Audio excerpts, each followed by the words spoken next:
सजे हुए मंडप के बाहर हर किसी की आंखें नम थी। शिप्रा की विदाई का वक्त आ गया था। शिप्रा फूट फूट कर रो रही थी और उसकी माँ सरिता जी उसे सीने से लगाकर आखिरी सीख दे रही थी। रो मत शिप्रा बेटा, अब से तेरा ससुराल ही तेरा असली घर है। मायके के लाड़ प्यार वाली जिंदगी अब पीछे छूट गई है। अब तुझे उस घर में अपना मन लगा कर रहना है बेटा, सबकी इज्जत करनी है और सबके साथ हंसी खुशी रहना है। समझी ना मेरी बच्ची? जी मम्मी, मैं अपनी पूरी कोशिश करूंगी, पर आप सबकी बहुत याद आएगी। बिटिया हमें तो तेरी बहुत याद आएगी, पर ये प्रकृति का नियम है, बेटियों को विदा होना ही पड़ता है। जाओ बेटा अपने ससुराल, और अपने ससुराल को अपने प्यार से अपना बना लेना। अपनी माँ की बातों को गांठ बांधकर शिप्रा मयंक के साथ अपने ससुराल पहुंच गई। दरवाजे पर पार्वती, शंभुनाथ और ईशा आरती की थाली लिए खड़े थे। शिप्रा ने आहिस्ता से चावल से भरा कलश गिराकर घर में कदम रखा। आओ बेटे अंदर आओ, आज से यह घर तुम्हारा है, सदा खुश रहो। वेलकम भाभी।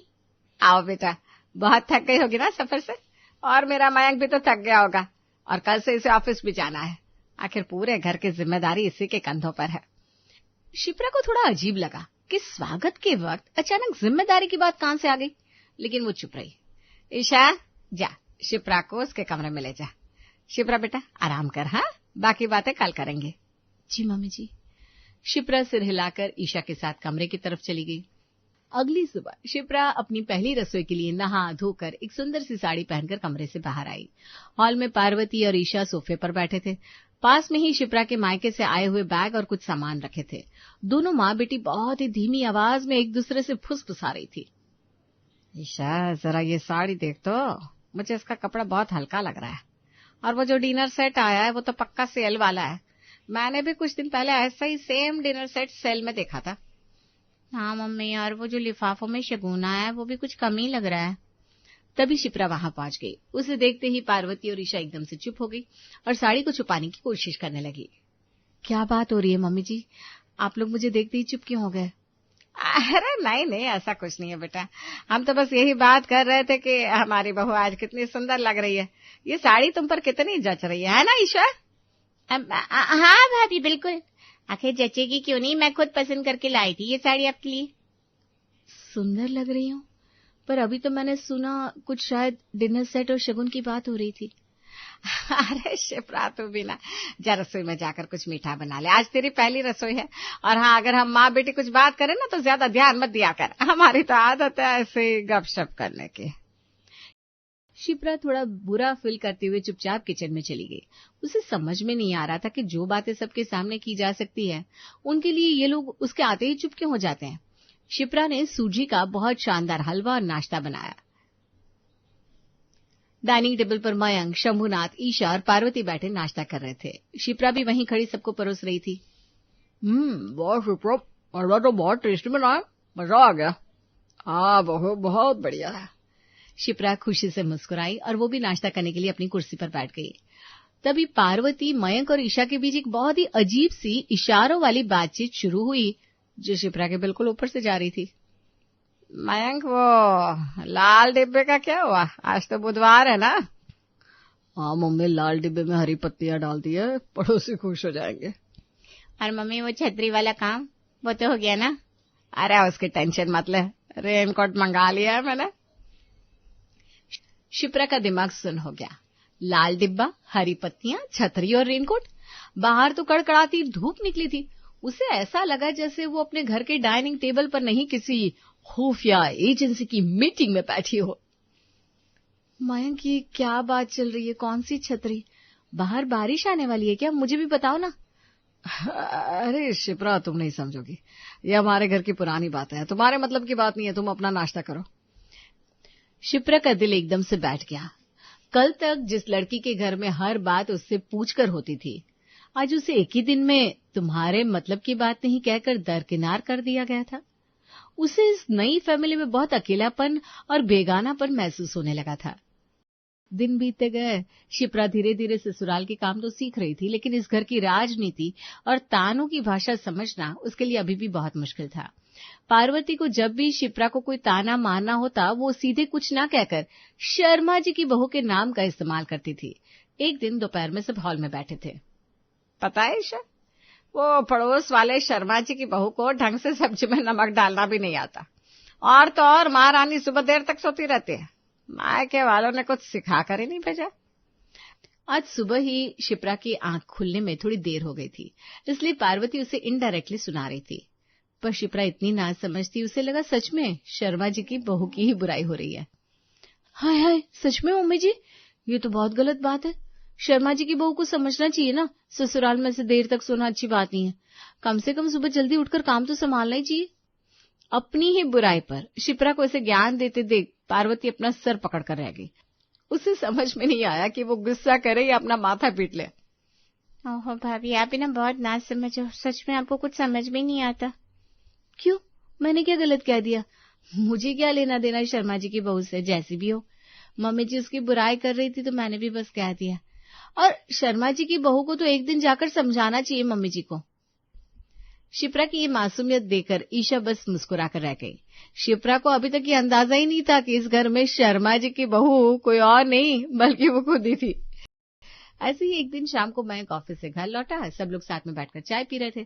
तभी पार्वती और ईशा ने फिर से अपनी उस कोड वर्ड वाली भाषा में बात करना शुरू कर दिया। मयंक, वो कल मुझे और ईशा को लाल बाजार वाले काम से जाना है। तूने वो कागज तैयार रखे ना? हाँ मम्मी, मैंने वो कल ही निकाल लिए थे। मयंक ने अपनी जेब से कुछ पैसे निकाले और बहुत ही चालाकी से शिप्रा से छुपाकर अपनी माँ के हाथ में दे दिए। लेकिन शिप्रा की नजर उस पर पड़ गई। लाल बाजार कागज? मयंक, आप मम्मी जी को इसे छुपाकर पैसे क्यों दे रहे हैं? अगर उन्हें शॉपिंग के लिए जाना है तो आप सीधे बता सकते हैं ना। मुझे तो कुछ समझ में ही नहीं आता इस घर में चल क्या रहा है। अरे शिप्रा, तुम फालतू में दिमाग मत लगाया करो। मम्मी के कुछ अपने जरूरी काम है, उन्हें ईशा के साथ जाना है। ये घर के आपसी मामले हैं, तुम इन सब में मत पड़ा करो। शिप्रा बेटा, जब तेरे पास दिमाग कम है तो इतना जोर नहीं देता दिमाग पर। इससे ना दिमाग खराब होने का डर रहता है। जा, तू जाकर रात के खाने की तैयारी कर ले। हाँ जी ठीक है मम्मी जी। शिप्रा ने ये सुना तो वो एकदम चुप हो गई। उसे बहुत अजीब और बुरा लगा। जिस पति के साथ उसने 7 फेरे लिए थे, वो पति अपनी माँ और बहन के साथ मिलकर उससे बातें और पैसे छुपा रहा था। कुछ दिनों बाद शिप्रा अपने कमरे में बैठी मोबाइल पर कुछ कपड़े देख रही थी। तभी मयंक कमरे में आया। शिप्रा ने सोचा कि शायद अब मयंक का मूड अच्छा है तो वो अपने लिए कुछ मांग सकती है। मयंक, देखिए ना, ये ड्रेस कितनी सुंदर है ना, इसका कलर मुझ पर बहुत खिलेगा। मैं सोच रही हूँ ये ले लूं। मयंक ने फोन की स्क्रीन पर देखा। ड्रेस की कीमत 5,000 रुपए। कीमत देखते ही मयंक का पारा चढ़ गया। तुम्हारा दिमाग तो खराब नहीं हो गया शिप्रा? 5,000 रुपए की एक ड्रेस? पर मयंक, मुझे ये बहुत पसंद आई है। पसंद आई है तो क्या कुछ भी खरीद लोगे? अरे अभी शादी में इतने सारे कपड़े तो आए हैं मायके से और यहाँ से भी। क्या जरूरत है अभी नए कपड़े लेने की? इस तरह से फिजूल खर्ची करोगी तो मेरा बजट बिगड़ जाएगा। अभी घर के बहुत खर्चे हैं, हिसाब से काम करना सीखो। जब सच में कपड़ों की जरूरत होगी तब देखा जाएगा। तुम्हारे पास तो अभी ढेरों कपड़े हैं। इतना कहकर मयंक गुस्से में कमरे से बाहर चला गया। शिप्रा फोन हाथ में लिए सन्न रह गई। उसकी आंखों में आंसू आ गए। ये भी कोई तरीका हुआ बात करने का? शादी के कपड़े क्या इंसान जिंदगी भर पहनता रहेगा? मम्मी जी और ईशा की शॉपिंग के लिए घर में खूब पैसे, सारे छुपे हुए लाल बाजार और काम के लिए पैसे हैं। पूरे घर के लिए बजट है, बस एक मेरे लिए इनके पास पैसे नहीं है। क्या मैं इस घर की कुछ नहीं लगती? प्रिया उस रात बहुत रोई।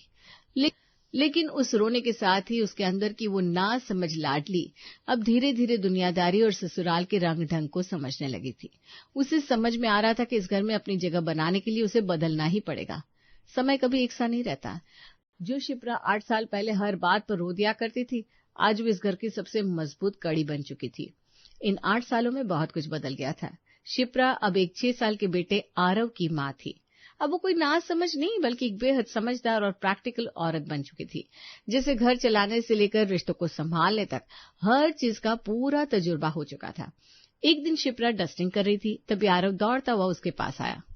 मम्मा, मुझे वो वाला नया रिमोट कंट्रोल कार चाहिए जो मेरे दोस्त राहुल के पास है।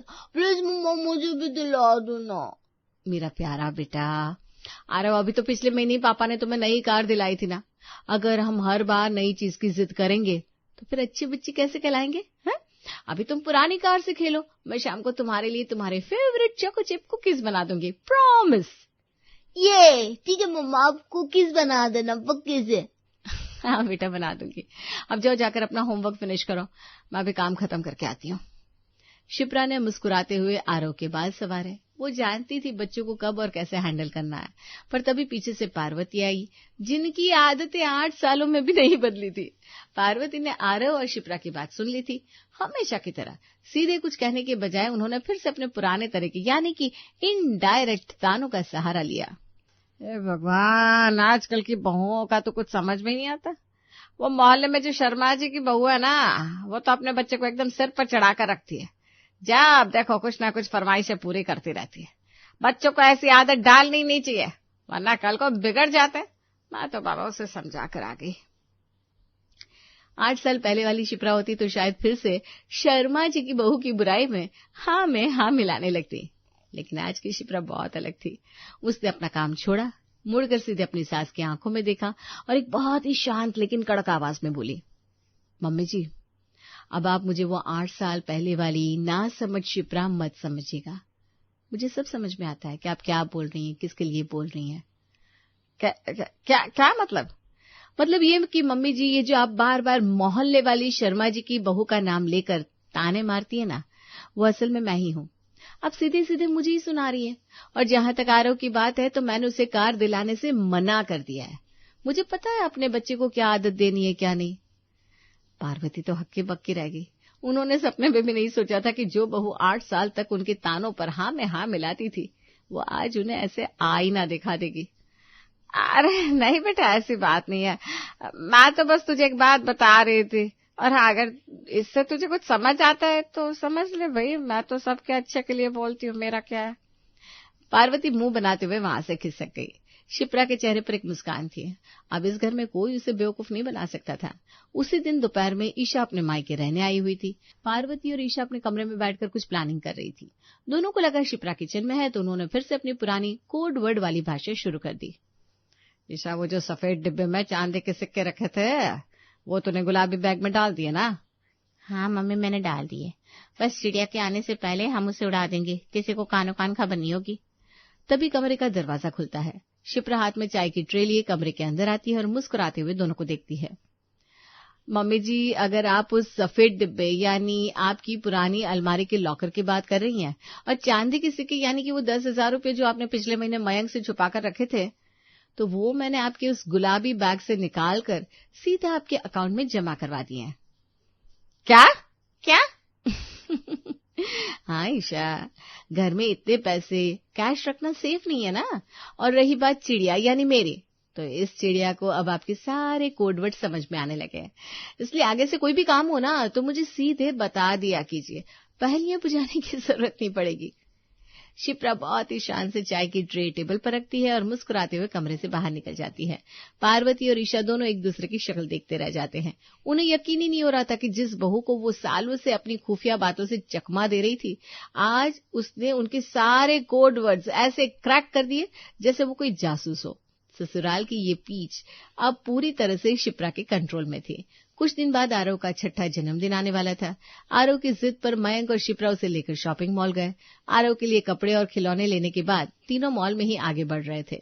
तभी मयंक की नजर एक बहुत ही खूबसूरत डिजाइनर ड्रेस पर पड़ी जो एक पुतले को पहनाई गई थी।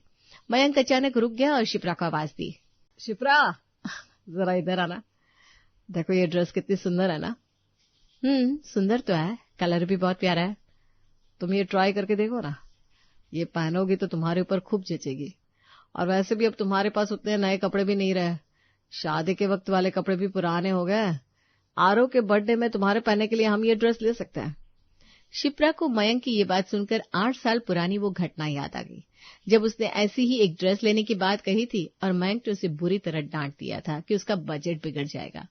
शिप्रा ने धीरे से उस ड्रेस का प्राइस टैग बाहर निकाला। उस पर 4,000 रुपये लिखा था। प्राइस टैग देखते ही शिप्रा की आंखें बड़ी हो गई। उसने तुरंत उस ड्रेस को वापस स्टैंड पर रख दिया और मयंक की तरफ मुड़कर उसी अंदाज में बोली जिस अंदाज में कभी मयंक ने उसे टोका था। आपका दिमाग तो ठीक है मयंक? 4,000 रुपये की एक ड्रेस? इतनी महंगी ड्रेस लेकर मैं क्या करूंगी भला? अरे पर तुम्हें पसंद तो आई ना, मैंने सोचा तुम्हारे पास अच्छे कपड़े कम है तो। अरे है मेरे पास काफी कपड़े, उनमें आराम से काम चल सकता है। और किसी एक पार्टी के लिए 4,000 रुपये उड़ाने की क्या जरूरत है? सस्ती ड्रेस में भी काम चल ही जाता है। इससे कहीं ज्यादा जरूरी काम पड़े हैं घर में। जरूरी काम? हाँ, वो जो हमारे बेडरूम का गेट है ना, खोलते और बंद करते वक्त कितनी तेज आवाज करता है। रात को आरव की नींद भी टूट जाती है उससे। ड्रेस पर 4,000 उड़ाने से कहीं ज्यादा बढ़िया है कि कल ही किसी कारपेंटर को बुलाकर उस गेट को ठीक करवा लीजिए।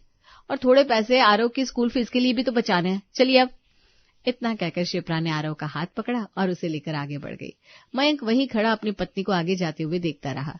उसके होठों पर एक बहुत ही सुकून भरी और प्यारी सी मुस्कान आ गई।